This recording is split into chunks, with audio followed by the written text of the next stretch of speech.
اعوذ باللہ من الشیطان الرجیم بسم اللہ الرحمن الرحیم توکلت علی الحی الذی لا یموت افوض امری الی اللہ ان اللہ بصیر بالعباد وما توفیقی الا باللہ الباب الثامن فی ذکر امور کلیۃ یتخرج علیہا ما لا ینحصر من الصور الجزیۃ وہی احدی عشرۃ قاعدہ۔ خدا کے لطف اور کرم کے ساتھ آج ہمارا مغنی الادیب کا آخری باب ثامن شروع ہو رہا ہے۔ مغنی الادیب کے 8 باب تھے۔ مغنی الادیب کے اس اول میں پہلا باب ہی پڑھا کیونکہ بہت طولانی تھا، اس کے بعد دوسرے باب سے آگے جو ہے چلتا آ رہا ہے۔ ٹوٹل مغنی الادیب کے جو ہے 8 باب تھے اور یہ آج الحمدللہ ہم خدا کے لطف سے اس کا آخری باب شروع کر رہے ہیں، الباب الثامن۔ 8واں باب مغنی الادیب کا کس کے بارے میں ہے؟ ایک امور کلیہ کے بارے میں ہے جس پر امور جزیہ اور سورہ جزیہ کو حمل کیا جاتا ہے۔ 8واں باب امور کلیہ، قواعد کلیہ کے بارے میں ہے کہ جن امور کلیہ پر سور جزیہ کو جو ہے حمل کیا جاتا ہے۔ 8واں باب امور کلیہ کے بارے میں ہے جن امور کلیہ پر، قواعد کلیہ پر سور جزیہ کو حمل کیا جاتا ہے، اور یہ جناب 11 قاعدے ہیں۔ 8ویں باب میں 11 قاعدے ہیں۔ پہلا قاعدہ یہ ہے، توجہ فرمانا، پہلے عبارت پڑھتا ہوں، توجہ کرو۔ القاعدۃ الاولی، ان 11 قاعدوں میں پہلا کیا ہے؟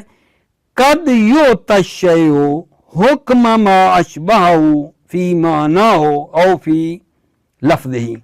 یہ پہلا قاعدہ ہے کہ کبھی کبھی ایک چیز کو ایسی چیز کا حکم دیا جاتا ہے، ایسی چیز کا حکم عطا کیا جاتا ہے جو اس چیز کے ساتھ معنی میں شبیہ ہے یا لفظ میں شبیہ ہے۔ پہلا قاعدہ کیا ہے آقا جان؟ کبھی کبھی ایک چیز کو ایسی چیز کا حکم دیا جاتا ہے جو چیز معنی میں اس کے شبیہ ہے یا لفظ میں اس شے کے شبیہ ہے۔ کبھی کبھی ایک چیز کو ایسی چیز کا حکم دیا جاتا ہے جو اس کے معنی میں شبیہ ہوتی ہے یا لفظ میں شبیہ ہوتی ہے۔ اما الاول، یعنی معنوی طور پر شباہت ہے، ایک چیز کو حکم دیا جا رہا ہے دوسری چیز کا جو معنی میں ایک دوسرے کے کیا ہے جان شبیہ ہیں۔ اول سے مراد جو معنوی شباہت ہے اس کی کئی صورتیں بنتی ہیں، جن میں توجہ فرماؤ پہلی یہ بتا رہے ہیں کہ انا کی خبر پر با داخل ہوئی ہے، انا کی خبر پر با داخل ہوئی ہے۔ توجہ کرو، اولم یروا ان اللہ الذی خلق السماوات والارض ولم یعی بخلقہن بقادر۔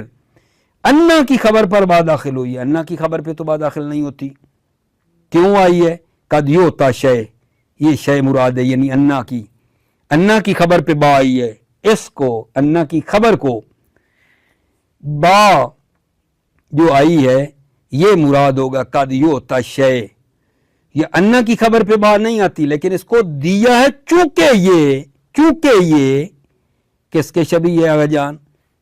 یہ اولیس اللہ بقادر، لیسا جو ہے اس کی خبر پہ با آتی تھی نا، لیسا کی خبر پر با داخل ہو سکتی تھی، لیسا کی خبر پر با آتی تھی، آ سکتی تھی، تو لہذا چونکہ ان اللہ الذی خلق السماوات والارض ولم یعی بخلقہن بقادر، یہ ان اللہ جو ہے یہ شبیہ لیسا کے، لیسا پہ چونکہ با، لیسا کی خبر پہ چونکہ با زائد آتی ہے، انا کی خبر پہ بھی آئی ہے۔ یہ نہ ہو گئی قد یؤتی الشیء حکم ما یشبہ فی معنی فی لفظ، یہاں شے سے مراد کیا بنے گا؟ ایک چیز کو حکم عطا کیا دوسری چیز کا جو معنی میں اس کے ساتھ شباہت ہے، یہ ہوتا ہے شے سے مراد ان اللہ الذی، اللہ کی خبر بنے گی۔ دوسری چیز سے مراد وہی لیسا ہے، لیسا کی خبر پہ بات ہی ہے نا، لیکن یہاں جو ہے ایک چیز کو حکم دیا ہے ایک اور چیز کا جو معنی میں اس کے کیا ہے شبیہ، یہ لفظ میں شبیہ یا یہ چیز اس کے معنی میں شبیہ یا لفظ میں شبیہ۔ ٹھیک ہو گئی بات آگا جان؟ جیسا کہ آپ کو بتایا ہے اولم یروا ان اللہ الذی خلق السماوات والارض ولم یأی بخلقہن بقادر، اللہ کی خبر پہ یار بھائی ہے، اللہ کی خبر پہ تو نہیں آتی، کہتے ہیں اس لیے چونکہ یہ معنی میں اولیس اللہ بقادر ہے، لیسا کی خبر پہ بات آتی ہے، یہ اس لیسا کی شباہت ہونے کی وجہ سے بائی ہے، اور جس چیز نے اس کو آسان کیا ہے وہ انا اور خبر کے درمیان دوری ہے۔ انا اور انا کی خبر کے درمیان جو دوری آئی ہے اس نے اس فرد کو آسان کر دیا ہے، لہذا جہاں دوری نہیں ہے وہاں با داخل نہیں ہوئی۔ اولم یروا ان اللہ الذی خلق السماوات والارض قادر، یہاں دیکھو انا کی خبر پہ بات نہیں آئی، چونکہ وہ جو تھا نا تباعد انا اور اس کی جو خبر ہے ان کے درمیان اس میں نہیں ہے، اس لیے با بھی داخل نہیں ہوئی ہے۔ ایک یہ ہے وَمِنْهَا، ان صورتوں میں سے، بھلا کن صورتوں میں سے؟ جہاں ایک چیز کو ایسی چیز کا حکم عطا کیا جاتا ہے جو معنی میں شبیہ یا لفظ میں شبیہ، منہا ان میں سے، ان صورتوں میں سے، ٹھیک ہے۔ ایک یہ ہے جناب جو ابھی پڑھ رہا ہوں، جواز حذف خبر المبتدا، مبتدا کی خبر کا حذف کرنا جائز ہے۔ ان زیدن قائم و امرن، یہاں امرن کی جو خبر ہے اس کو حذف کرنا جائز ہے، کیونکہ ان کی خبر پر یہاں اکتفا کیا ہے۔ قد یؤتشے، وہ خیال رہے، حکم ما اشبہ فی معنی ہو فی لفظ میں یہ بھی آ رہا ہے۔ ان زیدن قائم و امرن، مبتدا کی خبر کو حذف کرنا جائز ہے، اکتفا کیا ان کی خبر پر۔ کیوں بھائی؟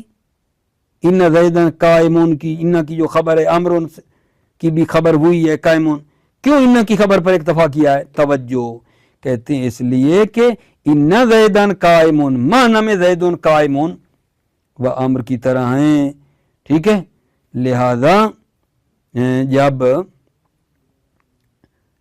ان زیدن قائمون معنی میں زیدن قائمون کی طرح ہیں و امرون، تو وہاں جائز ہے، ٹھیک ہے نا، یہاں بھی جائز ہے، لیکن لیتا زیدن قائمون و امرون یہ جائز نہیں ہے۔ کیوں یہ جائز نہیں ہے؟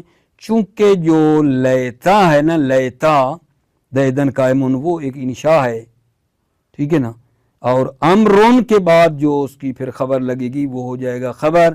انشاء جو ہے وہ نہیں دلالت کر سکتا خبر پر، یہ جائز نہیں ہے۔ یہ دوسری اگلی جو مثال ہے لیتا زیدن قائمون و امرون، اس میں یہ جائز نہیں ہے۔ ومنہا، اس کے بعد ایک منہا اور آ رہا ہے، ٹھیک ہے، اس پہ توجہ فرما لیں، پھر ترجمہ کرتے ہیں۔ منہا، منہا سے مراد ہوئی، اصلی بات نہ بھولیں، قاعدہ ہم یہ پڑھ رہے ہیں، کبھی کبھی ایک چیز کو ایسی چیز کا حکم عطا کیا جاتا ہے جو اس کے ساتھ معنی میں یا لفظوں میں شبیہ ہے، ٹھیک ہے نا۔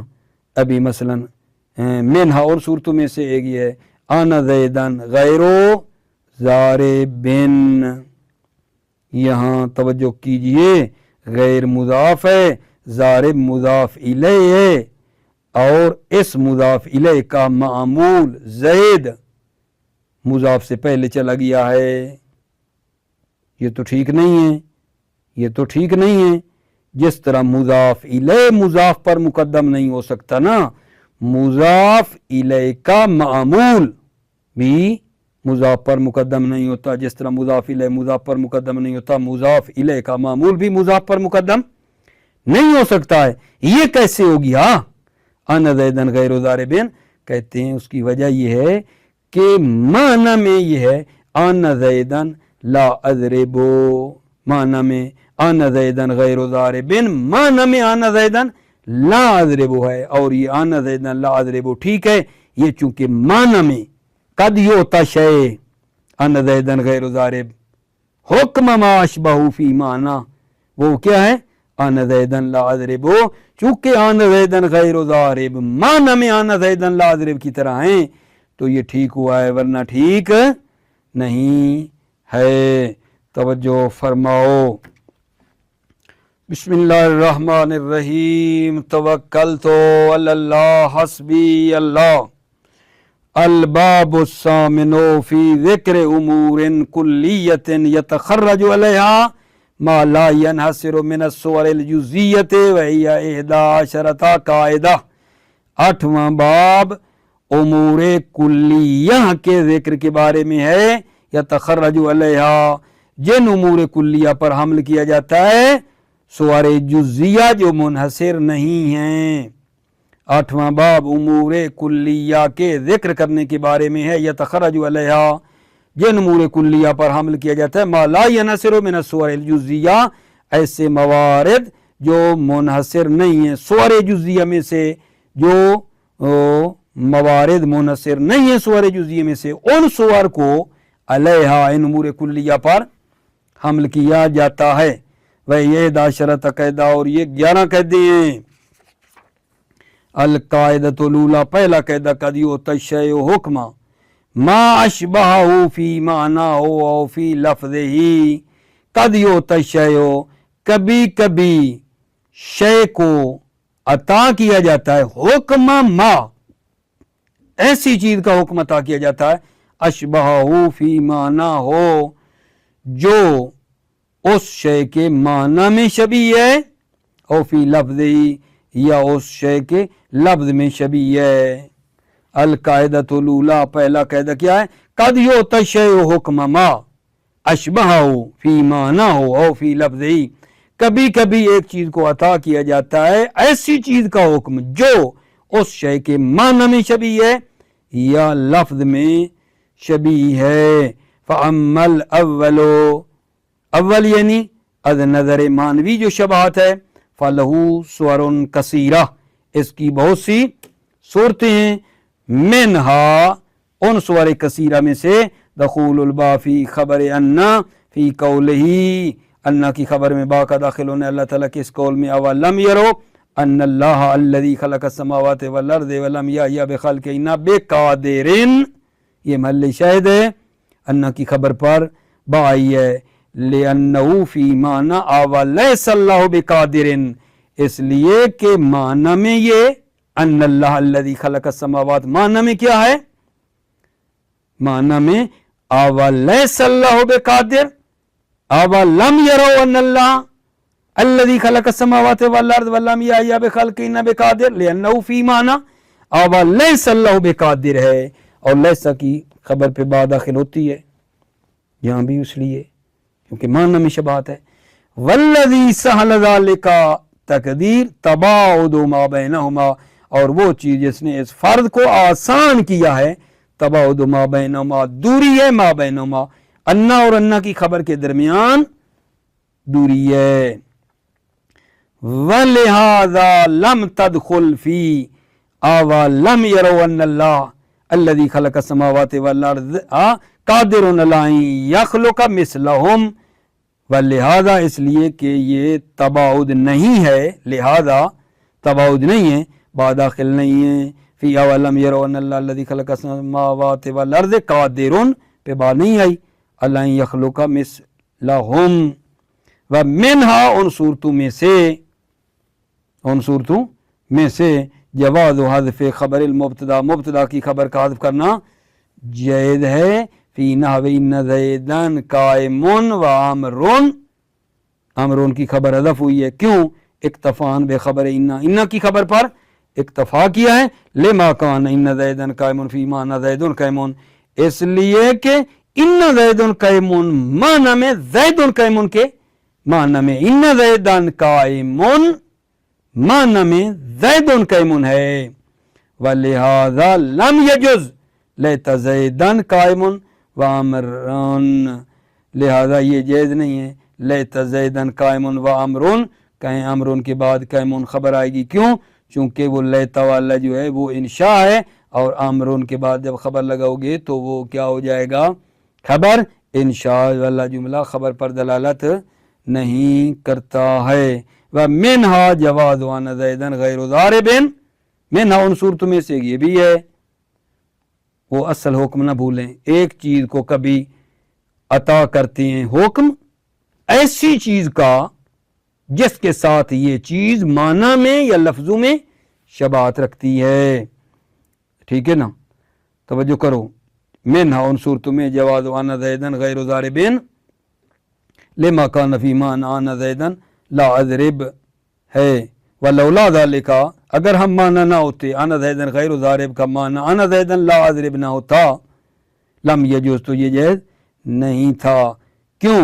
اذ لا یتقدم المضاف الیہ علی المضاف، مضاف الیہ مضاف پر مقدم نہیں ہوتا، فکذا لا یتقدم معمول، اور اسی طرح مضاف الیہ کا معمول بھی مضاف پر مقدم نہیں ہوتا۔ لا تقولو، تم نہیں کہو گے انا زیدن اول ضاربن، تم نہیں کہو گے، او مثل ضاربن انا زیدن، ٹھیک ہے، اول ضاربن او مثل ضاربن، لا تقولو تم نہیں کہو گے۔ دلیل کیا ہے جان؟ ودلیل المسئلۃ قولہ، اس مسئلے کی دلیل اللہ تعالیٰ کا یہ قول ہے، وَهُوَ فِي الْخِصَامِ غَيْرُ مُبِينٍ، وَهُوَ فِي الْخِصَامِ غَيْرُ مُبِينٍ، یہ جو ہے نا مبین، یہ غیر کا کیا ہے؟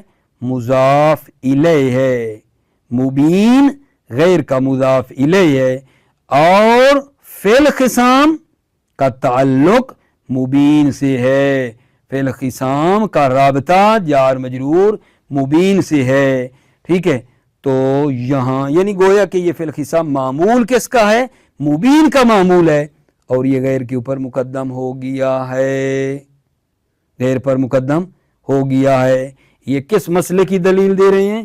اس کی جواز وَأَنَّ زَيْدًا غَيْرُ ضَارِبٍ، یہ ٹھیک ہے چونکہ أَنَّ زَيْدًا لا اضرب کے معنی میں ہے، یہ اس کی دلیل ہے، وَهُوَ فِي الْخِصَامِ غَيْرُ مُبِينٍ، چونکہ یہ غیر مبین معنی میں لا یبین ہے، وَهُوَ فِي الْخِصَامِ غَيْرُ مُبِينٍ، یہ ٹھیک ہے چونکہ غیر مبین معنی میں لا یبین کی مانند ہے، ٹھیک ہے؟ یہ نہیں، وَهُوَ فِي الْخِصَامِ غَيْرُ مُبِينٍ، یہ مبین کا جو معمول فی الخصام ہے یہ غیر پر مقدم ہو گیا ہے، مضاف پر مقدم ہوا ہے، چونکہ غیر مبین بے معنی لا یبین کے ہے تو وہ ہو سکتا ہے وہاں۔ وقول الشاعر، اور شاعر کا قول ہے، فتن ہوا حقا غیر ملغن تولاہ ولا تتخذ یوما سواہ خلیلا، توجہ فرما رہے ہو؟ فتن ہوا حقا غیر ملغن تولاہ، یہاں بھی دیکھو حقا یہ ہے جناب مفعول ہے کس کا؟ ملغن کا، ملغن کا معمول ہے، غیر ملغن تو یہ غیر پر مقدم ہوا ہے، ٹھیک ہے؟ غیر ملغن، ملغن مضاف الیہ ہے نا غیر کا، اور ملغن کا معمول حقاً ہے، یہ غیر پر مقدم ہوا ہے، کیوں؟ چونکہ غیر ملغن بے معنی لا یلغی کے ہیں، لا یلغی کے جب ہو گیا تو وہ پیچھے جان چکی ہو معمول مقدم ہو سکتا ہے، غیر ملغن لا یلغی کے معنی میں لے لینا تو پھر وہ ہو جائے گا۔ ولو قلت جانی غیر ضارب زیدن لم یجوز، اگر آپ کہیں کہ جانی غیر ضارب زیدن تو یہ جائز، لو قلتا جانی غیر ضارب زیدن لم یجوز، تقدیم یہاں تقدیم جائز نہیں ہے، یعنی یہ کہنا جانی زیدن غیر ضارب، یہاں زید کو مقدم کرنا غیر پہ، ٹھیک ہے؟ یہاں لم یجوز تقدیم تقدیم جائز نہیں ہے، کیوں؟ لأن النافی ہونا لا یحل مکان غیر، چونکہ نافی یعنی لا یہاں جو ہے غیر کے مکان پر حلول نہیں کرتا ہے، اس لیے نافی یعنی لا یہاں غیر کے مکان پر حلول نہیں کرتا ہے، اس لیے یہ جائز بھی اگر جان ہے یا نہیں ہے۔ ولو قلت جانی غیر ضارب زیدا لم یجز التقدیم لأن النافی ہونا لا یحل مکان غیر، اگر آپ کہیں گے جانی غیر ضارب زیدا تو یہاں تقدیم جائز نہیں ہے، تقدیم جائز نہیں ہے یعنی یہ کہنا جانی زیدا غیر ضارب یہ جائز نہیں ہے، کیوں؟ لأن النافی ہونا لا یحل مکان غیر، چونکہ نافی یعنی لا یہاں غیر کے مکان پر حلول نہیں کرتا ہے، یعنی یہ نہیں ٹھیک لا جانی لا اضرب زیدن، چونکہ ٹھیک نہیں ہے لا اضرب زیدن غیر کی جگہ پہ لا لگانا، یہ ٹھیک یہاں نہیں ہے۔ بات پہنچا پایا یا نہیں؟ ولو قلت جانی غیر ضارب زیدن لم یجوز تقدیم، تقدیم و زید غیر سے پہلے لے جانا جائز نہیں ہے، لأن النافی ہونا لا یحل مکان غیر، چونکہ لا جو یہاں ہے وہ غیر کے مکان پر حلول نہیں کرتا ہے۔ منہا اور بھی ہیں جہاں جناب علی یہ صورتیں جا رہی ہیں، تو انشاءاللہ بقایا بعد میں پڑھیں گے۔ موفق معید رہو، سلامت رہو عزیزو، السلام علیکم ورحمۃ اللہ وبرکاتہ۔